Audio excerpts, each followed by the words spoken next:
Typhon is a character who's like the ultimate bad guy from an ancient mythical action movie. Picture the scene. It's the early days of Greek mythology, when the world is a mishmash of creation and chaos. Enter Typhon, a colossal terror who could give any monster a run for its money. First off, Typhon's parentage is top tier in terms of mythical power couples. He's the son of Gaia, who's pretty much Mother Nature, and Tartarus, the spooky pit of the underworld. This makes Typhon not just any regular monster, but a monstrous serpentine giant, exuding power and terror. But Typhon isn't just about size and scare factor. He's basically a one-monster army. Imagine a creature with 100 dragon heads, each spewing fire and making all kinds of wild noises. That's Typhon for you. His dreadful heads could make sounds that varied from godly to beastly, like the bellow of a bull or the roar of a lion, and even hissing so loud that mountains echoed. Now let's get a bit more descriptive. According to Apollodorus, Typhon was huge and winged, with a head that reached the stars and human form down to his thighs. Below that, he was all snake coils and terror. This guy was so massive that he spanned from east to west, with 100 dragons' heads extending from his hands. His snake coils could reach his very head, and he had this intimidating aura, with fire flashing from his eyes. Nonnus, in his description, goes even further. He paints Typhon as this tangled mess of snakes, spewing poison everywhere. Each of his hairs was a venomous viper, and he could shoot poison from his throat like a fountain. Nonnus even adds a plethora of other animal heads to Typhon's profile, including leopards, lions, bulls, and more, making him a walking, talking, fire-breathing cacophony of animal noises. As for his showdown with Zeus, it was nothing short of epic. In some versions, Typhon's birth was Gaia's revenge for the destruction of the giants by Zeus and the other gods. This battle wasn't just a skirmish, it was a full-blown, earth-shaking, sea-boiling, heaven-quaking clash.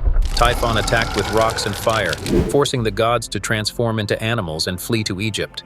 The battle took many twists and turns, with Zeus ultimately using thunderbolts and a sickle to defeat Typhon, who tried to escape but was finally subdued and buried under Mount Etna by Zeus.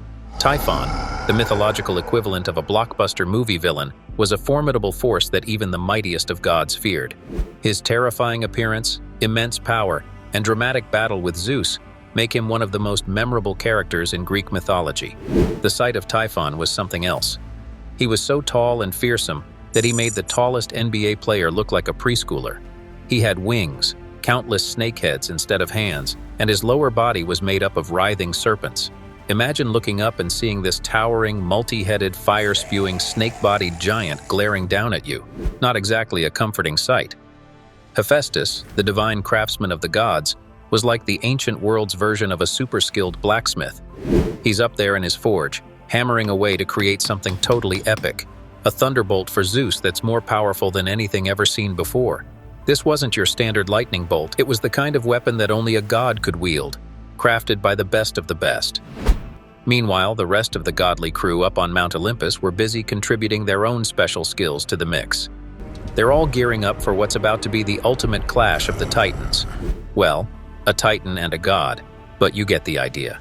And while they're doing their divine prep work, Typhon was on his way to Olympus, leaving behind him a path of absolute chaos. He wasn't just taking a leisurely stroll, he was ripping up mountains and summoning storms that split the skies. Plus, he had his own monstrous minions wreaking havoc all over the place. When it finally came time for the big battle, Zeus wasn't messing around. He led the gods in this massive, all-out attack against Typhon. We're talking lightning bolts flying through the air, Poseidon stirring up the oceans into a frenzy, and Hera, the queen of the gods, using her shield to block Typhon's fiery breath.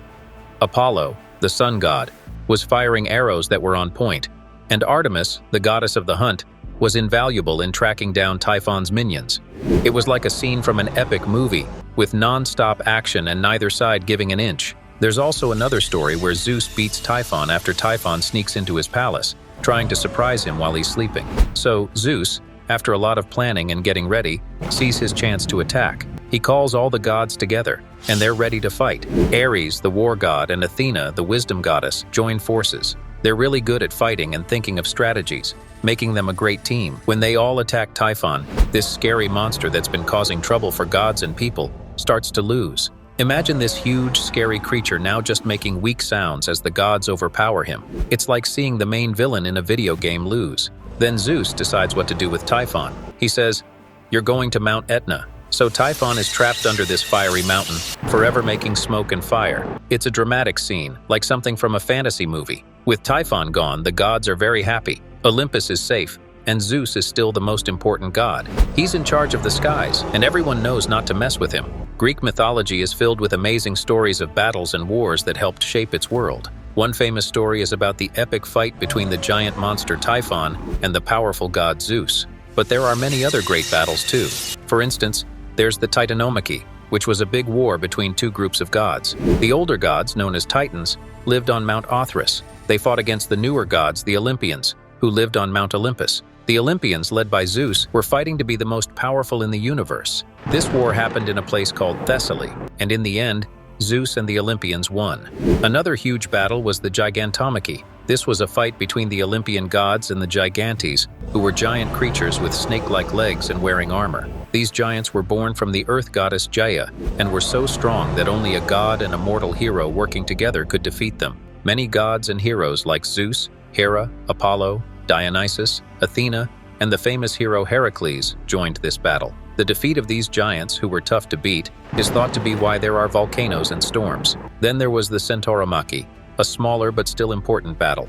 This was between the Lapith tribe, who were civilized people, and the Centaurs, who were wild and half man, half horse. This fight started at a Lapith wedding, where the Centaurs, who were drunk, tried to kidnap women. Heroes like Theseus and Caeneus were important in this battle, which showed the fight between civilization and wildness. The famous Trojan War is another big story in Greek mythology. It's told in Homer's Iliad, and was a massive war between the Greeks and Trojans. It started when Paris, a Trojan, took Helen from the Greeks. Many Greek heroes like Achilles and Hector fought in this war, and gods like Zeus, Apollo, and Athena got involved too. There were lots of fights and events, like the battle between Achilles and Hector, the sneaky Trojan horse plan, and finally, the Greeks destroying the city of Troy. After the Trojan War, there's the story of the war in Italy in Virgil's Aeneid. This is about the battles between the Trojans, led by Aeneas, and the Rutuli. This war was really important for the beginning of Rome, as Aeneas was meant to start a city in Italy, which would eventually become Rome.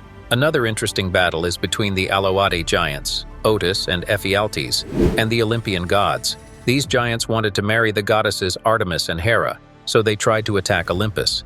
But the gods were clever and defeated them. The Amazons, a group of strong female warriors, also had a big fight with the Athenians in the Attic War. This war, which involved Amazon leaders like Hippolyta and Greek heroes like Heracles and Theseus, lasted 4 months and ended with peace. It showed how brave and strong the Amazons were. There's the story of the Argonauts, led by the hero Jason, on their quest for the Golden Fleece. They had to fight many monsters, including the Spartoi warriors, which were really tough soldiers that grew from dragons' teeth. This quest was full of challenges, like dealing with fire-breathing bulls and this fierce army. If you like this exciting story and want more interesting tales from the past, don't forget to like and subscribe for more.